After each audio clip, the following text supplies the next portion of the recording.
Welcome! Today we're going to be making an African-influenced peanut stew. First step is turn your Instant Pot on saute mode on normal, add some olive oil, and let's wait for that to heat up. This dish is really delicious. I think you'll really like it. I'm going to add my chopped onions to the hot oil, and I'm going to set a timer for 2 minutes and keep stirring these onions so they don't burn and they cook evenly. Now those look really good after about 2 minutes. I'm now going to turn the Instant Pot off. Let's add our minced garlic to the dish.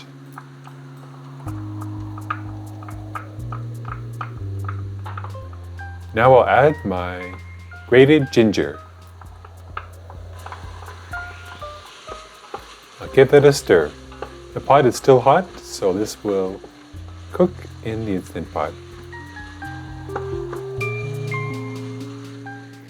Next, I'm going to add 3 cups of water. And I'm going to be adding 3 sweet potatoes, and I've peeled and cut these sweet potatoes into 1-inch chunks. You can use larger chunks if desired. So I'm just going to be putting all of those sweet potatoes into the Instant Pot. Next, I'm going to add 1 can of diced tomatoes, a little bit of salt, about 1/8 of a teaspoon, or you can use up to 2 teaspoons if you like, and just stir it a little bit or just to settle things down so it's mixed in a bit better. And next I'm going to add half a cup of all-natural peanut butter.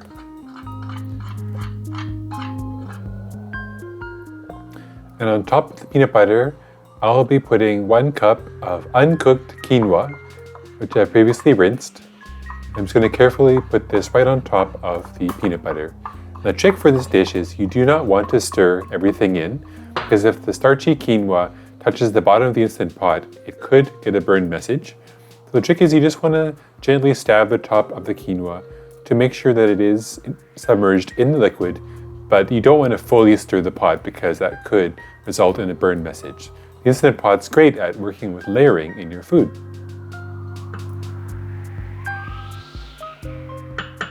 That looks really, really good.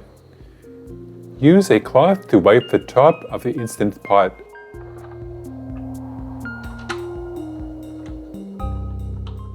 And then make sure that the silicone sealing ring is in the lid. Now put on the lid on the Instant Pot. Make sure your sealing dial is set to seal. Now you want to turn it on high pressure for 7 minutes. Now let's come back after the cooking cycle is complete and let's have a look. So we allowed it to do a 10-minute natural release, but there still is a little bit of pressure left in the pot. So we're going to be moving that pot over underneath the venting fan on the cold stove and release the rest of the pressure by pushing the pressure release valve. Let that rest of the pressure release using a quick release. Now that is done, let's open the lid and have a look. You can see the pressure valve just dropped down. It's safe to open the lid now, but watch out for steam. Make sure you open it away from yourself so the steam doesn't go onto your hands.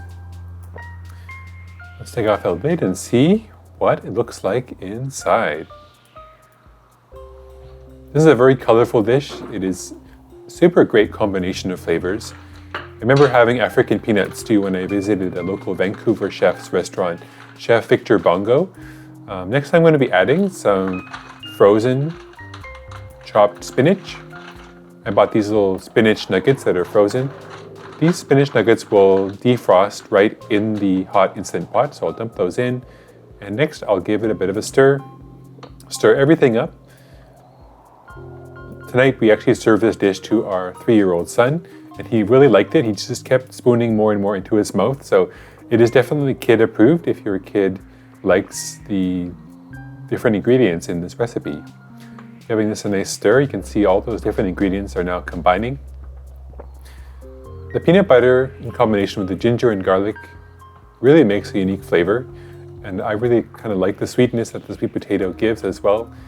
And this dish is vegetarian or actually vegan, so you can serve it for people who eat a vegan or vegetarian diet.